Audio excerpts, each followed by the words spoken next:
Bail పత్రాలు jail అధికారులకు అందజేయడంతో నిన్న ఆలస్యం కావడంతో నిన్న విడుదల కాలేకపోయారు పిన్నెల్లి. ఇవాళ పత్రాలు సమర్పించడంతో పిన్నెల్లి జైలు నుంచి విడుదలయ్యారు.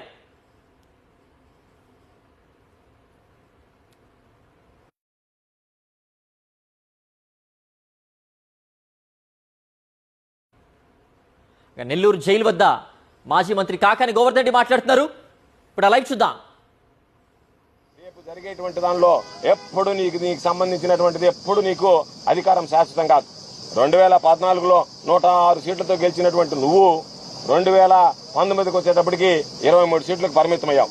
బహుశా ఈరోజు సంకలు గుద్దుకుంటున్నావు, నేను 164 సీట్లు గెలిచాను, నాకు ఎదురులేదని. ఈ రోజు నీకు లేకపోవచ్చు. కానీ భవిష్యత్తులో జరిగేటువంటి పరిణామాలకి నువ్వు ఎటువంటి పరిచయం చేసావు, ఎటువంటి ప్రభుత్వాన్ని ఎటువంటి పాలనని పరిచయం చేసావు అనేటువంటిది ఈరోజు అర్థమవుతుంది.